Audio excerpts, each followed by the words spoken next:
CPG settings complete. Neural linkage ion density normal. Update metamotor cortex parameters. Nuclear reactor critical. Power flow stable. Systems all green. Strike freedom system activated.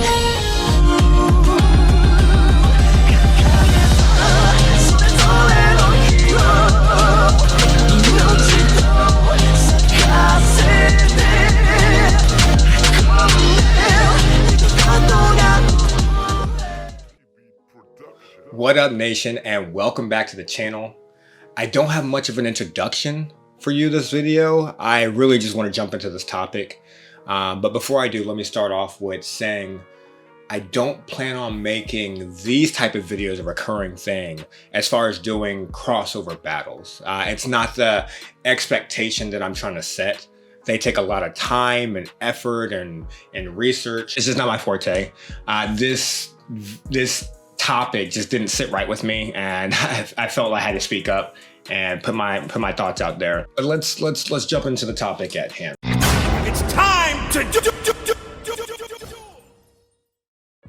Now, recently, I've heard a lot of talk about a fight between Sailor Moon and Goku, and that Sailor Moon would completely body Goku. Like, he doesn't stand a chance, is what they're saying. Or he's completely out of his league with this one. Now, I know a bit about Sailor Moon. I watched it a little bit as a kid, but there had to be something that I was missing. Because initially, I wasn't seeing this. Like, how is she bodying him? So maybe I had to put a stop to everything, and I had to research the crap out of this. So I whip out the Google searches, and I find all these fandom pages and Wikipedia pages, and they detail all her abilities and powers. And then I find forums after forums of people defending her and boasting about her and painting her as this picture, as this character that's just the most OP to ever grace the anime screen or the manga panel. And me, I'm like, how did I miss all this? Like, no, I have to see this for myself. So I had to pull up the yearly subscriptions, the Hulus, the Netflix, the Crunchyrolls, and I started watching the anime, Sailor Moon Crystal. I didn't finish all that. I couldn't continue with that one. But the OG anime, I found the manga scans online, downloaded. Now I'm sifting through that, and I consume all this to finally realize that y'all full of some shit.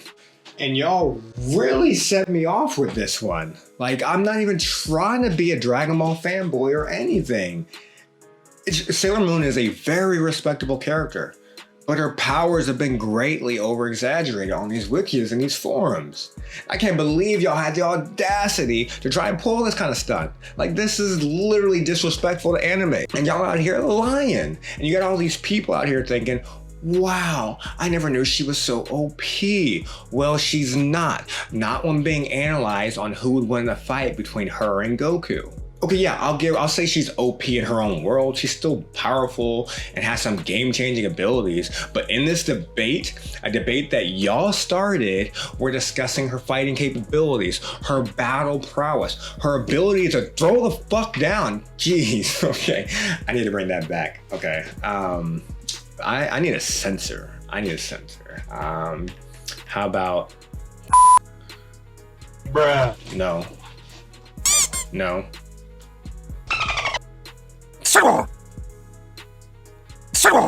Okay, yeah, that'll do. So let's get into why Sailor Moon doesn't win this fight. I won't get into how key-based attacks would fare against magical abilities. I don't have the scientific knowledge to even break that down in that type of way. But luckily, none of that is even needed, because there are two categories that Usagi falls short in.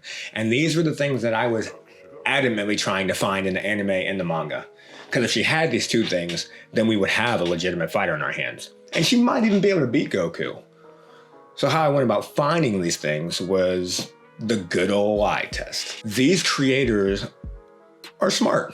They know what they're doing. So when they create these characters, it's done with an intended purpose. And if they want a character to be seen as powerful, they will show you with their work. So the first thing that I was looking for was her physical durability. Sailor Moon lives in a magical based world, and all her fights are as such. There's really no like physical brawlers in her world. Now she's shown decent capabilities, she's been blasted back into a wall or she's fallen from a decent height or like that, but that's nothing to boast about in the world of anime. Now the reason I need to find this is because Goku is a physical phenom and majority of his fights, they be scrapping. Like Goku has hands and no shape or form do I condone ever putting hands on a woman, but this is the battle that y'all started. And Goku's gonna have to give her these hands. And so when he plants one clean across her jaw, Jake Paul style, and she goes flying through 4 different mountains and skids through the dirt, is she gonna be able to get up and be like, okay, my turn? Hell no. Now with all the magical power she has and the silver crystal at her disposal, still at the end of the day, she's just a 14 to 16-year-old human girl, and she will die if Goku puts hands on her. Oh yeah, and I said if, so some of you are probably thinking, well, Usagi's way faster than Goku, so that wouldn't even happen. Wrong. You're wrong. And that brings me to my next category. How fast is Usagi? Now I've seen plenty of posts about how she's billions and quintillions faster than the speed of light. And for the life of me, I couldn't find not one reference toward this in the anime or the manga. Just give me one speed feat so we can make this a decent battle. But no, there's none. And don't even bring up the Sagittarius Zero Star incident. Okay, let me explain for those of you who don't know. The way people have arrived at Sailor Moon's speed is because in the manga, there is a scene. So they're up in space, floating around doing what magic girls do. And Princess Kaku points to a distant galaxy and she's like, that's Sagittarius Zero Star, the origins of all our powers. Let's go there. And a few panels later, they arrive. But see, that's why you have to look it up yourself. So let's do the good old eye test. Let me show you these panels. So this is the scene where Kaku tells you about the star. This is the scene where we see the center of Sagittarius Star, the galaxy. This is the scene where we see Usagi closing her eyes and her forehead starts to glow, showing that she's using her powers. And then this is the scene of them arriving there, teleporting there. There was no scene of them flying through the cosmos there. The reason why there wasn't a scene is because they teleported. That's what they showed. And teleportation has been a key method of travel all throughout the show, so why would this be any different? And teleportation is what we call travel speed. And travel speed isn't a character's movement speed. Anyone who possesses some type of teleportation ability can travel insane distances within the blink of an eye. And Goku has this ability too. It's called instant transmission. But Goku doesn't need to rely on his instant transmission for his speed feats because he's proven multiple times that he's much faster than light. And this is shown in the manga and the anime. Now, Goku's speed calculations are all over the place as there's no definitive answer, but he's easily hundreds to thousands of times faster than the speed of light. If you want to see this analyzed and broken down in depth, check out Seth the Programmer's video right here. He goes all the way into it, trust me. So since Sailor Moon has shown no worthy feats of being even remotely close to Goku in speed, this by default grants her a swift L. You know the movies X-Men First Class and Sonic the Hedgehog, the scenes where everyone's frozen in time and Sonic and Quicksilver are just running around doing everything that they want, doing as they please. That's what happens when you have someone who isn't capable of moving at those light speed levels. They're frozen in time. You see, your mind will always be faster than what your body can move. These characters don't just move at these speeds and then their minds go blank because they can't process it. Their perception of time around them is slower or at a standstill because of how fast they move. And Usagi would not be able to perceive any of Goku's movements when he chooses to step it up and blitz her, which he will. With that being said, those are the two factors that lead to Sailor Moon's default. But wait, you haven't talked about Sailor Cosmos. That's because there's nothing to talk about. There is a theory that Sailor Cosmos is a future version of Sailor Moon, but there's been no official proof of it. Some of the translations hint at it and say that she is. Some of them keep it very ambiguous. But for this debate, we're gonna give it to her. We're gonna give her Sailor Cosmos. Now, the abilities of Sailor Cosmos is the biggest fabrication that I've come across in researching all of this. People say she has all these god level hacks. And my question is, how were you able to determine the power she has and to that degree? So check this out. For those of you who don't know, the Sailor Moon manga is only 60 chapters. And Sailor Cosmos makes her true appearance halfway through chapter 59 and made her exit halfway through chapter 60. And in that short time, she deflected an attack from Galaxia, revealed that she was from the future and how she failed to beat Chaos there, tried to convince Sailor Moon to destroy the Galaxy Cauldron, but instead ended up being inspired by her to keep up the fight. Gave us an insight on how the Lambda powers work and how it's restoring the universe back to its rightful self, and sent the Amazonas Quartet back to the future with a swish of her wand.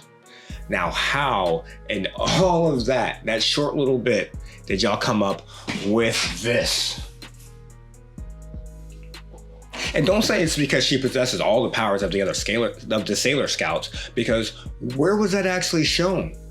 Because she can travel through time? That's yes, Pluto is the guardian of the time gate, but she doesn't have the ability to travel through time like that. And even if she did have all the Sailor Scouts abilities, she still doesn't have the speed and durability to withstand the hands that Goku's gonna give her. And as I said earlier, she's just a regular girl with powers. Immense powers given to her from the items that she possesses. Still powerful. A hero and a savior in her own world, but completely outclassed by Goku. Oh, and also she's not immortal. She's died multiple times and she's been revived by a number of things. The silver crystal, her mirror, green mirror being repaired, other people's wishes, the Lambda power. So no, she's not immortal. You can cut that out. So that concludes this video. I hope you guys enjoyed it. If you have anything you want to say about it, any counter arguments you want to add on to what I said, go ahead and drop a comment down below.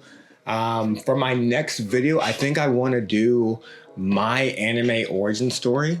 You know, how I got into anime, what were the shows, what were the scenes, what were the moments that just had such a great impact and caused me to fall in love with anime. I think you guys are going to really enjoy it. It's going to be nostalgic for some of you guys, and I think it'll help recall what your guys' anime origin stories would be as well. So I hope to hear from that. But this is going to be it for this video, so I'll catch you guys in the next.